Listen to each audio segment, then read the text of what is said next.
Bonjour, bonsoir à tous et à toutes qui nous suivent dans TV Jésus. Ainsi, je dis aussi, mbote na bino surtout obo na biso na tango oyo na kati ya TV na bino oyo botalaka évangile oyo ya Jésus. Na yango na lobi pe boye. Ainsi je dis. Bonjour maman Véro. Bonjour papa Ngandi. Bonjour. Na bandeko nyonso to bazo kotala biso papa mama bisika nyonso to bozwami na ngonga nyonso to émission na biso ekomela bino tikete vraiment nzambe na biso alola apambola moko na moko au nom de Jésus-Christ. Amen. Amen. Paix et sécurité de Jésus dans votre vie. Voilà. Ainsi, j'ai dit. Nous excusons pour des raisons de visite d'une ville qui est près de nous. Voilà. Ainsi, la suite viendra. C'est pour cela que notre évangile a été retardé pour notre rencontre. Bien, on l'a vu, boy. Bon, ce qui s'est biso, moi, moqué, parce que tu as une visite, moko, il y a ville, moko, oh, exact, tout autour de nous. Nayango, toujours moi, retard pour na parcours évangile na biso comme prévu. Ainsi aussi, voilà. C'est pour cela, nos excuses envers nos frères qui nous suivent. Merci beaucoup. L'objet du Seigneur des jours. Objet Nzambe ya lelo. Le Dieu qui délivre dans sa parole et son esprit vivant. Alors, biboy. Objet na biso lelo bien likambo na biso lelo o tokutani Mater na biso lelo. Nzambe oyo akangolaka na kati ya liloba na ye. Ou en communion na molimo na ye oyo epesaka biso pema oxygène pour to vivre. Yango tozokoloba lelo. On comprend maman Véro, oh, c'était le sujet d'abord auto, toujours oui partager mais toujours pesa bande qu'on a biso oyo, bananda biso na carte ya esprit de Dieu. Amen papa, amen abande konyo surtout bazota la biso. Vraiment ndenge papa oti koloba bolimbisi na ndenge tozui retard na ndenge touti ko servir bino na ngonga o esengeli to servir bino te. Mais bon, à chaque fois, papa il est toujours là. Bon, mon papa, ndenge vraiment tika ka peuple na été, babone na biso pété, na banon na bonne na biso pété, na ndenge vraiment boyamba chaîne na bino oyo. Yango pona hotel sabino ke ngai na bino tozora kaka tozokola kaka na epa ya papa. Donc même papa zotel sabino nga nazali te bo banga te. Donc papa zali wana pona bino nga peso na ye na yaka suko pesa suba éclaircissement na ndenge na comprendre su papa pona za pembe na ye pona tel sa su peuple de Dieu na ndenge beaucoup susu peut-être bo comprendre na ndenga papa te na ndenge na nga peut-être beaucoup ko comprendre susu na ndenge ya facile. Donc dans le sens là vraiment tikite nzambe vraiment pambola bino poto toaki na déplacement to bimai mwa mukena bana na bozongi na biso lokola eza devoir na biso to bi vraiment tikite vraiment tire vraiment to korisa posa ya volonté à tata ndenge pe bomoni biso lelo to yesu na betando na bino mike. Vraiment merci pour na papa na liloba oyo tali singai opesi ngai pote toya wa pote liloba nzambe mute kangolaka. Rien que la parole de Dieu qui nous délivre. Kaka liloba na kaka ya mute soko délivre biso pena molimo na nzambe ya wana papa yeli biso thème oyo pour atteindre sa biso susu davantage na ndenge susu amesana ko lesa biso bule na ya molimo bandeko bozala branché bozala na écoute tolanda papa biso na bino longo au nom de Jésus-Christ. Amen. Amen. Amen. On a quoi ajouter? Amen papa. Que ba vidéo mususu eza na kati oyo babengi yango Jésus chasse des démons. Donc plus d'informations à ajouter na kati évangile. Ainsi je dis, nos vidéos sont en place dans le sujet Jésus chasse des démons. C'est quand même y ajouter dans l'objet. Merci beaucoup. Amen. Ainsi je dis, ou je dis ceci dans Matthieu 5, 8. Amen, amen. On va lire dans le livre de Matthieu 5, 8. Heureux le cœur pur, ils verront Dieu. Amen. Esengo na motema oyo ya purité. C'est-à-dire, na motema oyo ekotisi ba acte ya mabete néfaste à la vie. Amen. Autrement dit, en bref, na kati ya mémoire ya moto. Esengo na moto oyo akotisi ba acte moko mortel te na ya en dehors ba kati moko te opposé ya vie na kati ya mémoire na ye. Yango tozokoloba awa. Car les bons comme les mauvais ekotaka na kati ya mémoire.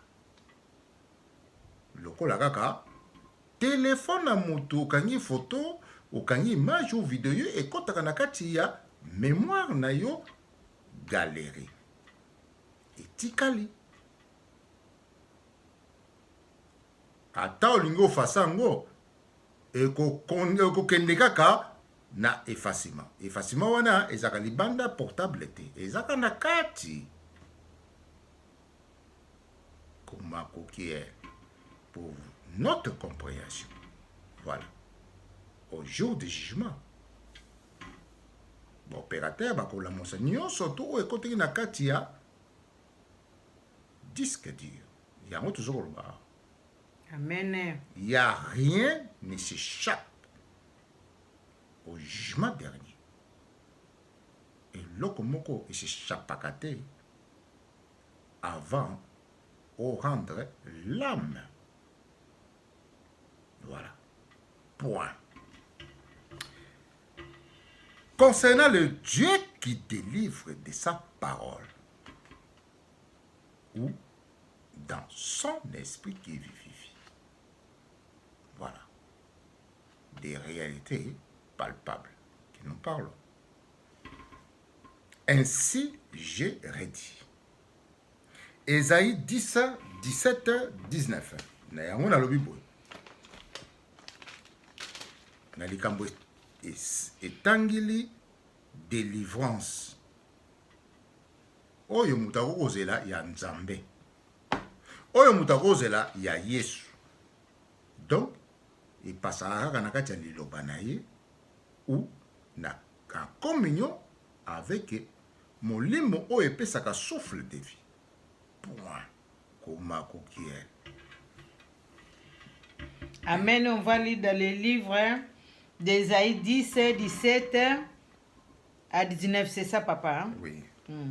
La lumière d'Israël deviendra un feu, et son sein une flamme, qui brûlera et dévorera ses roses et ses épines en un seul jour.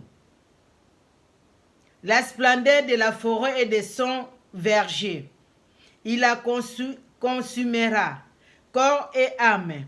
Ce sera comme un malade qui dépérit. Le reste des arbres de sa forêt sera ainsi petit nombre qu'un enfant L'escrivait. Voilà. L'inscrirait. Amen. Bolimbisi, l'inscrirait. C'est-à-dire, quand on parle de la lumière d'Israël, qui n'a jamais été révélée,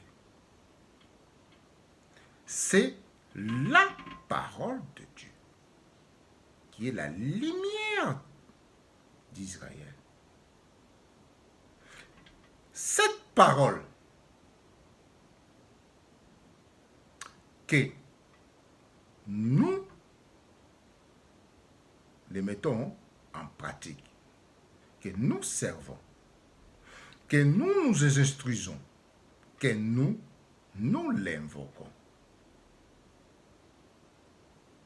Au jour des grands malheurs, de ta perdition, en bref, de ta mort physique, dans le combat avec ce qui te conduira à la mort. Cette parole que tu invoqueras il y a en aide ces prières, dans ces prières, et pas dans les légendes. Voilà, point. Je ne sais pas. Car l'esprit n'agit pas dans les légendes. De nos jours. Alors, cette invocation, cette prière de ces paroles que vous allez à chanter ou repasser. Donc, elle rentre dans ton âme. Amen. C'est dans ton âme où cette parole que l'esprit mettra le feu. La parole, elle est comme un gaz. Voilà. Elle rentre à ton âme. Et l'esprit y allume le feu. Elle brûlera comme des bois. Coyote là. Alors, pour là où il y a le feu, donc, le feu a été conçu pour dévorer ce qui est impur et impie. Comme lorsqu'on a brûlé de ce qui est mauvais dans la vie. Ainsi, nous vous révélons. Et brûlera, il se mettra un feu dans ton cœur. Il brûlera, on vous révélera. Et ce feu de la parole de Dieu, ça viendra, que nous appelons la gloire de Dieu. Viendra pour la gloire de Dieu. Voilà. Comme du jadis, comme auparavant, dans ces montagnes. Alors, pour dévorer les ennemis de Dieu. Vous et moi, nous ne sommes pas les ennemis de Dieu. Amen. La chair et le sang qu'il a conçu n'est pas l'ennemi de Dieu. Alléluia. Mais les esprits mauvais qui sont les ennemis de Dieu. Donc, si les ennemis de Dieu se reconnaissent dans l'homme, dans la chair, alors c'est pour ça que nous prions. En fait que Dieu rentre en action pour dévorer ses ennemis.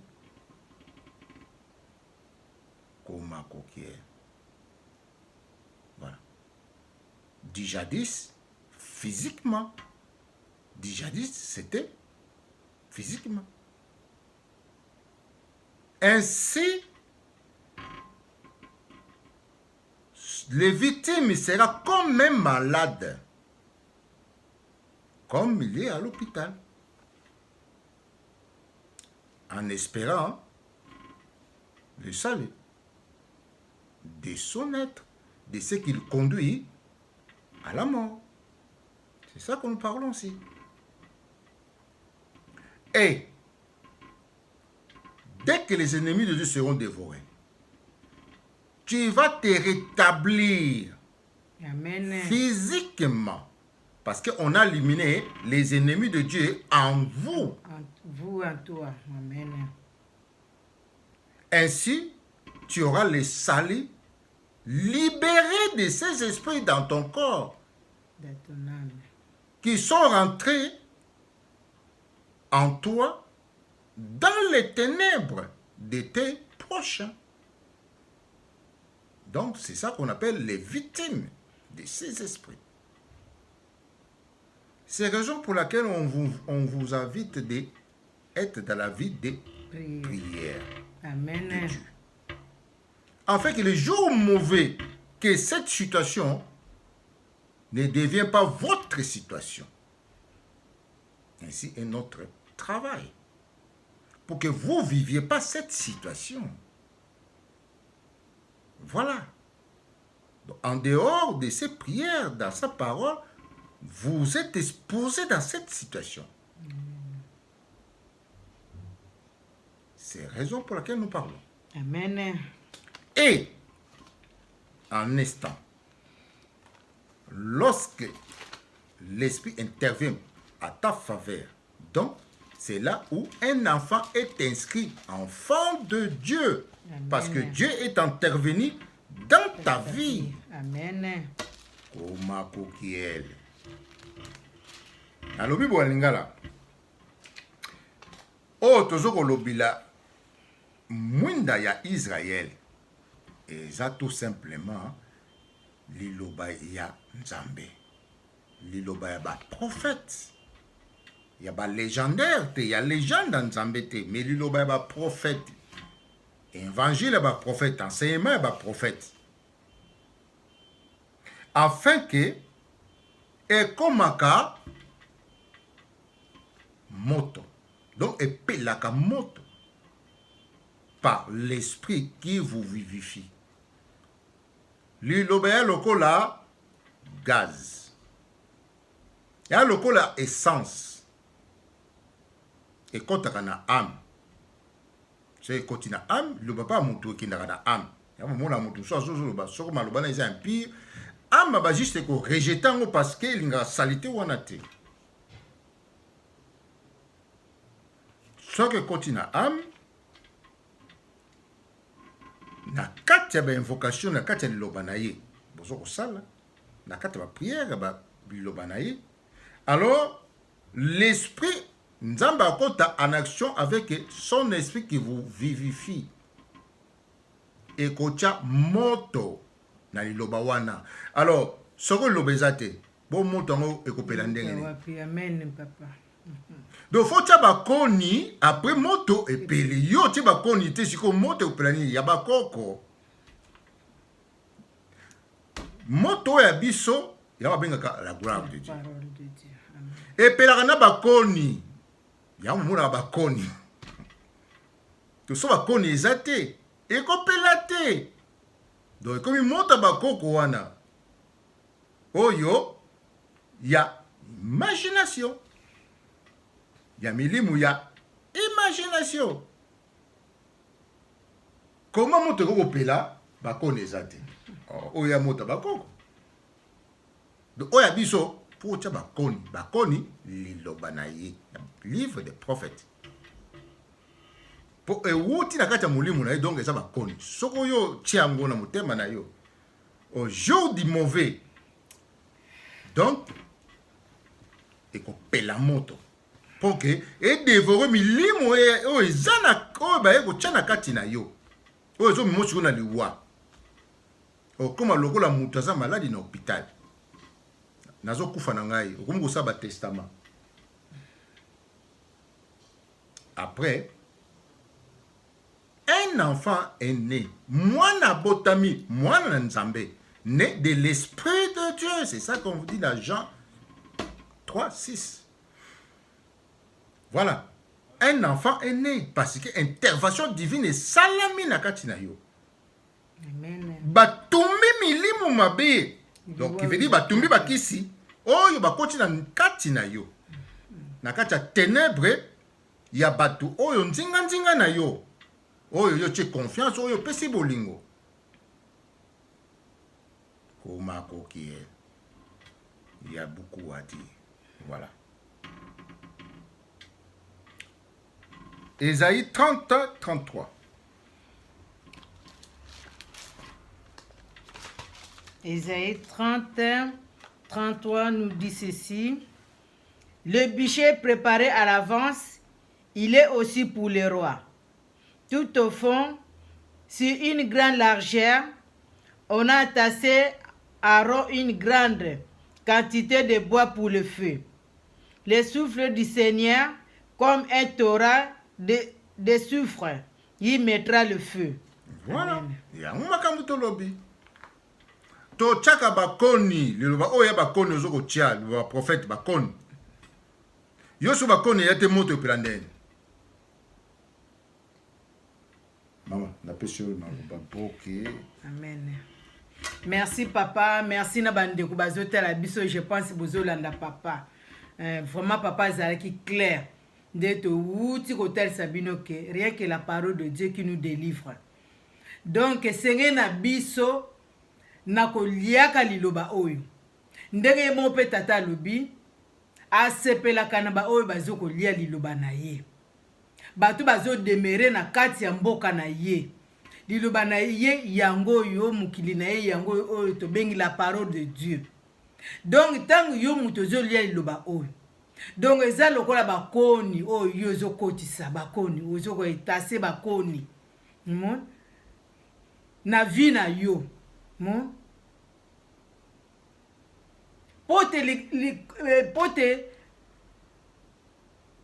pote tango malere kokomela yo.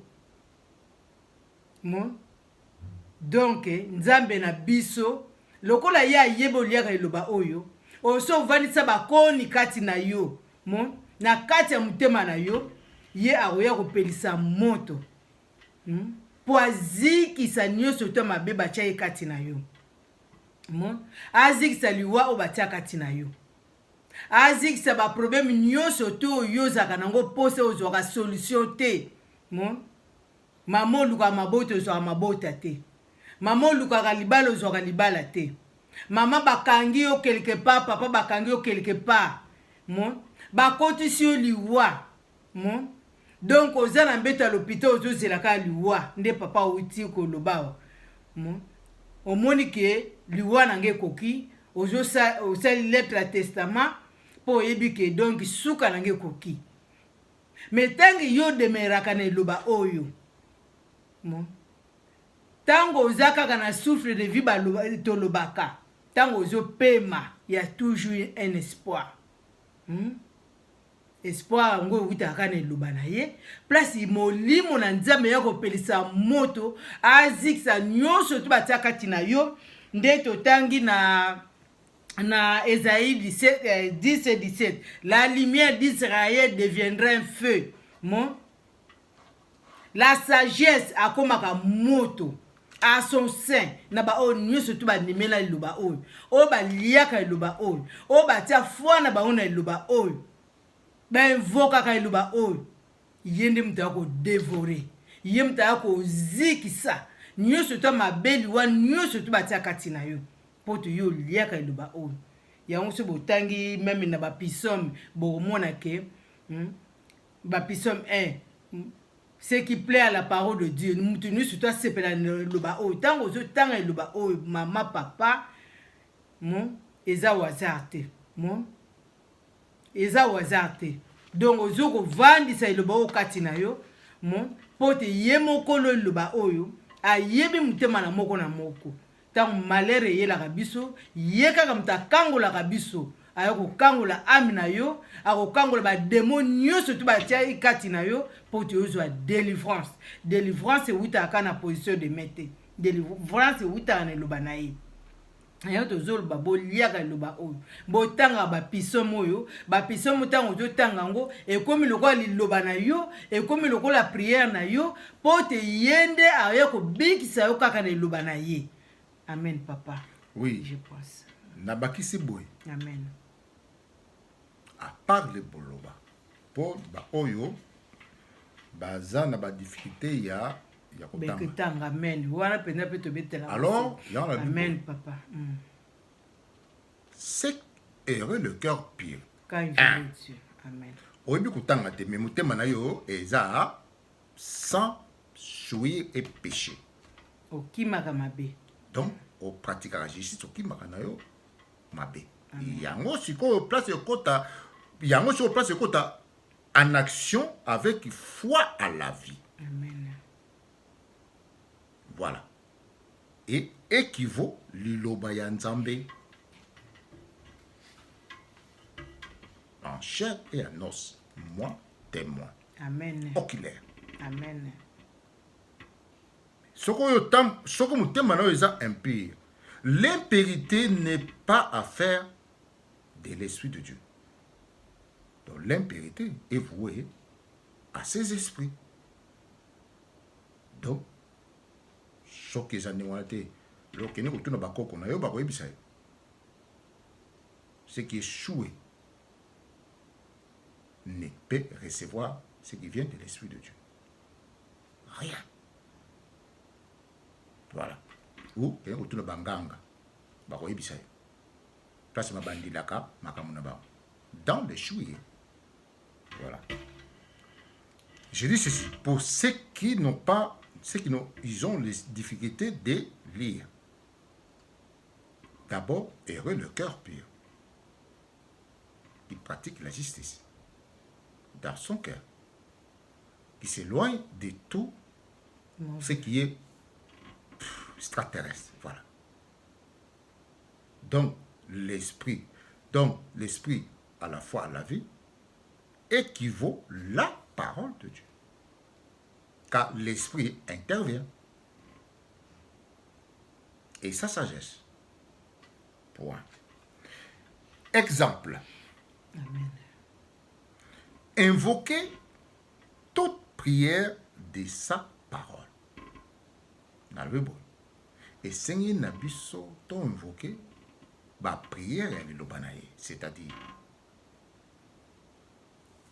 tout chanter ba prière le banaye ou ko compagnie ngo comme le rôle yo au semble dans la carte la prière na ye après ba prière na yo personnel, voilà, libre de choix au bakisinde oyo. J'ajoute ceci, enfin que soit accompli celui qui agit dans ses paroles, dans ses prières, dans sa Bible. Point. Psaume 101, 1, 2.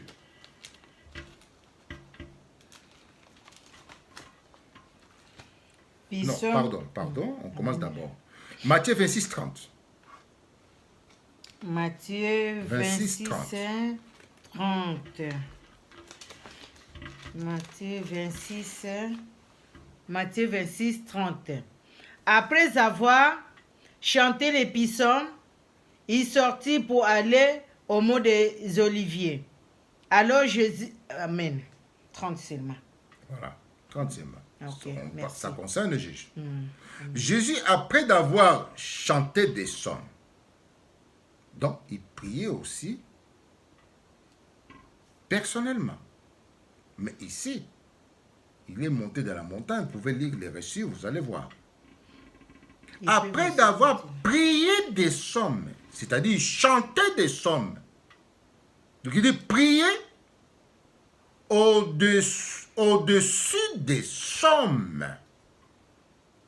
yesu na kosambela likolo ya basomme ake komona oyo bazalaki na se.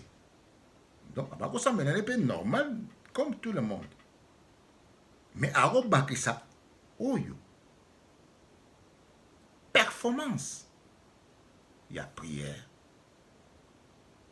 Voilà, soki mokolo ba prière asali te, donc yango tobengaki ye pauvre Jésus a bénéficié na droit moko te oyo ya ba prière oyo. Émigrer dans un pays qui n'a aucun droit équivaut ça. Donc yesu ayaki lokola mokili lokola émigrer sans droit na kati ya liloba oyo. Ayaki na kati ya liloba oyo comme émigrer, ayaki na droit moko te aloba boy, achante boy, rien. Mokolo loba azokosala kaka te. Yango boyoke na prière na ye, oh Père, pourquoi tu m'as abandonné? Émigré. Voilà. Comment coquille. Alors, parce que azalaki émigré pour la volonté ya Nzambe na kati ya mboka oyo. Po nyonso tu ekokisama. Pour que sécurité Jésus vienne. Na oyo ba répéter les sous eloko moko. Yambalo suite fin. Oche libaya batie libaya. Vie pour vie, ba loi ezongi. Na kati ya mboka oyo. Point. Oyo kufanda na nzoto ya moto. Voilà. Osimbi, basimbi yo. Aujourd'hui, c'est la fin de ce qu'on dit récidiviste. Batu anniversaire, babandi la kaka fête. Yambalo, osali fête, basali yo fête. Comment coquille. Vous comprenez? Siracide 36, ah bon, pardon. Psaume 1, 2.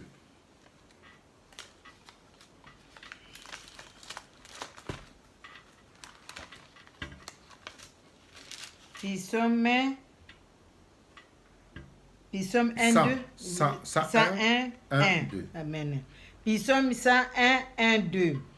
Je vais chanter la fidélité et le droit et jouer pour toi, Seigneur. Je vais progresser dans l'intégrité. Quand viendras-tu vers moi? À ma maison, je saurai me conduire le cœur intègre. Voilà. Amen. Ce sont des prières qu'on peut prier au-dessus. Hein, Au-dessus. dans le colo. En fait, que mon colo prière, mon esprit, mon colo prière, a agi. Ce qu'agir était, sort ya Yesu.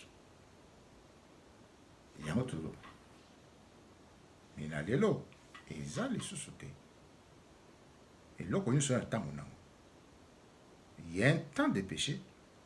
Il y a un temps de pardon. Au cas, renoncement, change. Changer. Au bout de tika milimu na yo. Na yo na milimu na yo. Wenda kiambote. Voilà. Siracide 36, 1, 22, s'il vous plaît. Siracide 36, 1, 22. Aie pitié de nous, Maître Dieu de l'univers. Répare ta crainte sur toutes les nations. Lève ta main contre les nations étrangères, pour qu'ils voient ta puissance. De même que tu les as montré ta sainteté à l'œuvre chez nous, ainsi montre-nous ta grandeur à l'œuvre chez elles. Qu'elles te reconnaissent comme nous avons nous-mêmes reconnu qu'il n'y a pas de Dieu en dehors de toi, Seigneur. Renouvelle les signes et répétez les merveilles. Glorifie ta main et ton bras droit. Excite ta fureur et déverse ta colère. supprime l'adversaire et anéantit l'ennemi. Voilà. Entre les temps, souviens-toi du moment fixé et qu'on raconte tes autres faits. Par un feu vengeur, que soient dévorés les survivants, et que ceux qui maltraitent ton peuple trouvent leur perte. Brise les têtes des chefs ennemis qui disent il n'y a personne comme nous. Rassemble toutes les tribus de Jacob, remets-les en possession du patrimoine comme au début. Aie pitié, Seigneur, du peuple qui porte ton nom, et d'Israël que tu as traité en premier-né. Aie compassion de la cité de ton sanctuaire. Jérusalem, le lieu de ton repos, remplissons du récit de tes exploits, et au temple de ta gloire. Rends témoignage à ceux que tu as créés au commencement, accomplis les prophéties prononcées à ton nom. Donne les récompenses à ceux qui t'attendent, et que les prophètes soient trouvés véridiques. Exauce, Seigneur, la prière de tes serviteurs, selon ta bienveillance à l'égard de ton peuple, et que tous ceux qui sont sur la terre reconnaissent que tu es le Seigneur, le Dieu des siècles. Amen. Amen. Amen. Ainsi, les démons qui sont en face de nous, voici ces paroles. Qu'est-ce que tu as fait? Waouh! Wayenda Vimba. Parce que la prière de sa parole dégage une émanation. Amen. De la puissance de l'Esprit de Dieu.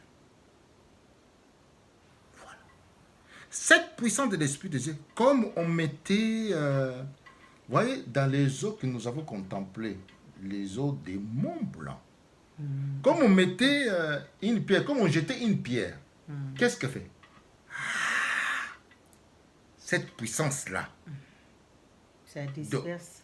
ça, il va.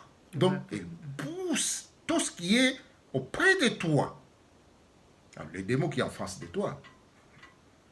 C'est ça le secret de la prière. La prière de ces paroles, elle dégage une émanation de puissance. En termes de puissance viendra.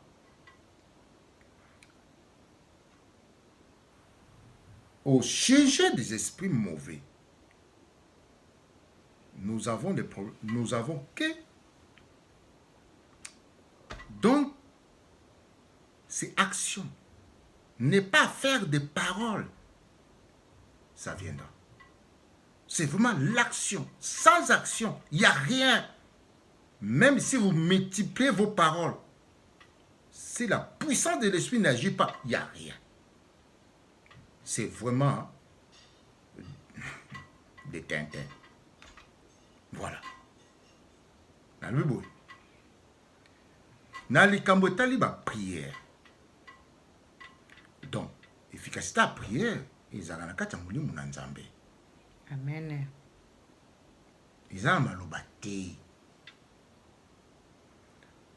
Milimo qui m'a malobate. Et qui m'a donné puissance oyo et dégagé la kachaliloba. Puissance oyo, ya molimo et compagnie yango. Yango te et kimisa, yango te et net et kimisa.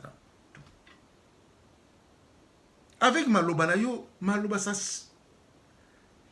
maloba en vain, c'est, voilà. Et alors la maya pamba sans alcool, maya pamba sans activation. C'est ça qui se passe. Ba produit pour la maboko wana oh pour na ba microbe. Bolo ni ma microbe. Ba pakula mai. Pakula mai pour ma ba microbe. Et ça na activation na kati poke et bima ba microbe. Maya pas ma ba microbe te. Fin des discours. J'ai dit ceci. Voilà. Dans 2 Thessaloniciens 3, 1-5. S'il vous plaît. Nakati a fait un discours dans le Bible. Dans 2 Thessaloniciens 3, 1-5. Amen. 2 Thessaloniciens 3, 1-5. Au demeurant, frères, priez pour nous afin que la parole du Seigneur poursuive sa course, qu'elle soit glorifiée comme elle est chez vous, et que nous échappions aux hommes méchants et mauvais. Car tous n'ont pas la foi, le Seigneur est fidèle. Il vous affermira et vous gardera du mauvais. Pour vous, nous en sommes persuadés dans le Seigneur, ce que nous vous ordonnons, vous le faites et vous continuerez à le faire. Que le Seigneur conduise vos cœurs à l'amour de Dieu et à la persévérance du Christ. Amen. Fin. Dans le Bible. Nasengi na mitema oyo ya malamu, ba cœur pur. Je demande au cœur pur, ou le cœur purifié, donc sanctifié, dans cette parole. Je vous demande de prier pour nous, pour moi, pour la progression de cet évangile. Voilà. Car cet évangile, c'est vraiment une grâce pour vous et pas pour moi. Afin que vous arrivez vraiment, cet évangile vous soit vraiment acquise dans tous les temps. C'est ici que je vous demande. Voilà. Et je mentionne, je ne demande point au monde de prier pour moi. C'est ça que je vous demande. Mais à ceux qui sont conduits par l'Esprit de Dieu. Merci beaucoup. Ainsi est notre devoir dans cet évangile.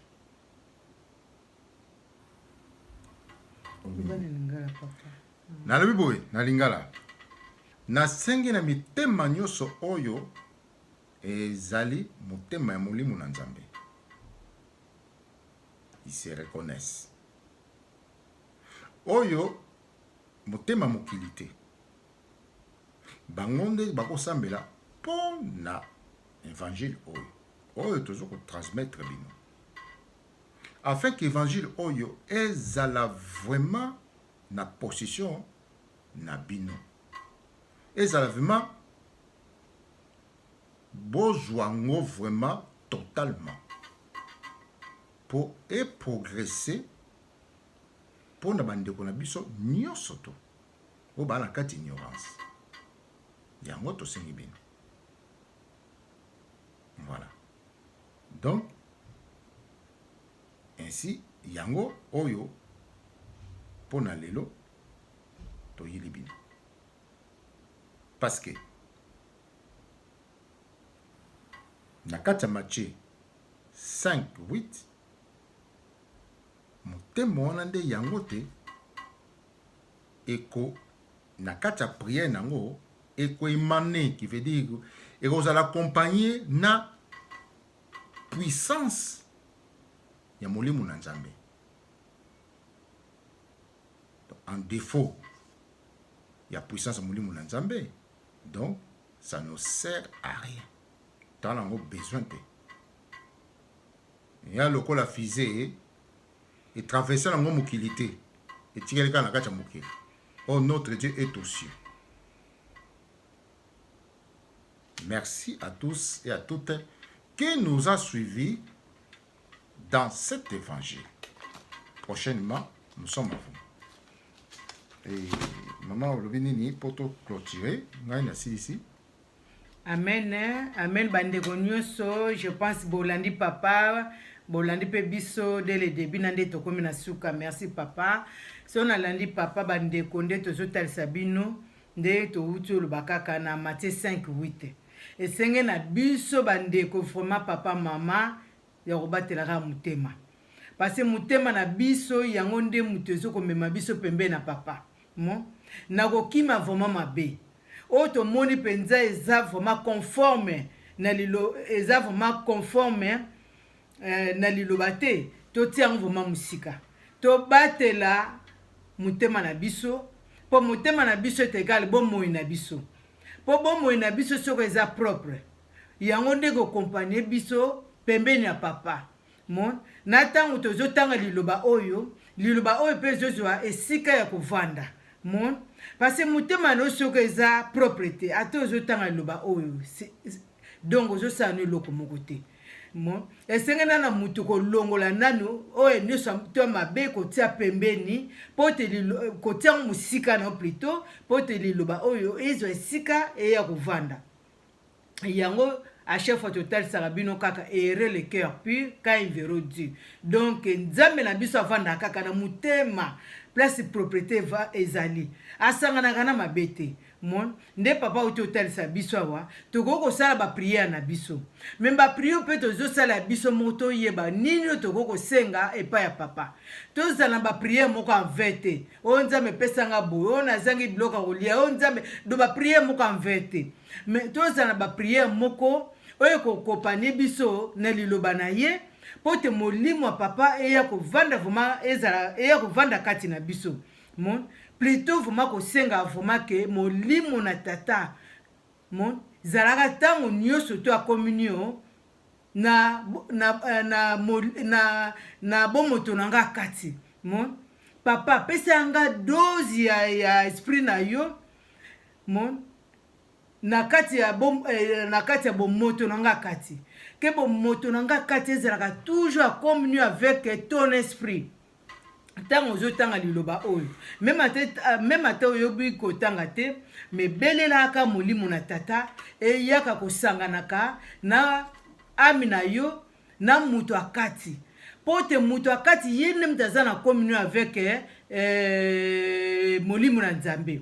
Na biso batu toyebi kotanga na baoyo bayebi kotanga tobakisa susu les prières bapisom po te mema biso susu pembe na papa po te ba prière na biso ezala exaucé. Yango tozosenga bino bandeko na biso vraiment tozala musika na liloba oyo te pe molimo na tata ezala musika na biso te. Na kopesa bino kaka na Psaume 38 mbangu kaka 38 Psaume 38 7 à 8 balobi nini si je marche à pleine détresse tu me fais revivre et revivre. Donc ata nazo tambola na mikaratano ebele na ba malheur ebele na ba détresse ebele c'est toi qui me fais revivre. Yonom to zongi saanga na bomoi. Mon et tu portes la main sur mes adversaires. Mon papa mutu atiaka loboko na ye kati na banguna na biso yango totalisi bino nde tolobi na Isaïe 10:17 tango ozolia eloba oyo yeba ke molimo na nzambe ye mtu ayaka kobunda milimo oyo mabe batia kati na biso. Milimo oyo mabe eza kati na moko na moko oyo mutu na mutu azokobunda nango loboko na papa mutu eya kolongisaka biso. Et ta droite mera vainqueur. Ta droite mera vainqueur. Donc sagesse. Loboko na tata. Oba bengi sagesse. Yene mtako long sarabiso. Na bitumba na biso. Et le Seigneur fera tout pour moi. Nzambe na biso akosala nyonso tout pona ngai. Pona demeraka na eloba na ye. Donc akolongisa ngai. Pona tiaka fona eloba na ye. Nemvokaka eloba na ye. Donc papa pe aza censé alongisa mwana na ye quand tu demeures dans sa parole. Seigneur, ta fidélité est pour toujours. N'abandonne pas l'œuvre de tes mains. Nzambe na ngai fidélité na yo ezalaka tango nyonso tu likolo na ngai mon pote naza l'œuvre oyo sali na maboko na yo esika molimo na yo ya kovandaka. Donc ntango nazo kodemere na eloba oyo bandeko na biso vraiment toyeba vraiment koyamba liloba oyo kati na biso, todemeraka ntango nyonso tu na eloba oyo mpo te loboko na tata ezalaka ntango nyonso tu siunu. Mon ndenge papa alobi soki bakoni eza te ndenge nini moto ekopela, ndenge nini molimo na nzambe ya kosala kati na bomoto na biso akati. Mais soki liloba oyo evanda kati na yo, soki yo pe moto okimaka mabe, yebake nzambe akopelisa moto na ye kati na biso. Pote naza na kondima liloba nzambe eza kati na ngai, liloba nzambe kufaka te, mutu moko pa koboma liloba oyo eza kati na yo akozala te, pote longwa na ngai ekobuta kaka na mutu oyo alongisaka ngai. Vraiment tike te nzambe apambola bino bisika nyonso tu bozwami, boyamba biso vraiment nde bomesana koyamba biso, bodemereka dans les écritures, nzambe na biso alolo atika bana na ete, vraiment kopambola bino au nom de Jésus-Christ. Amen. Amen à tous et à toutes qui nous ont suivis dans ce moment. Merci mingi na bato nyonso tu balandi biso et puis topesi mino de beaucoup de merveilles dans vos vies, etc. Et to continue toujours na kati ya pratique de cet évangile. Merci et au revoir. Au revoir.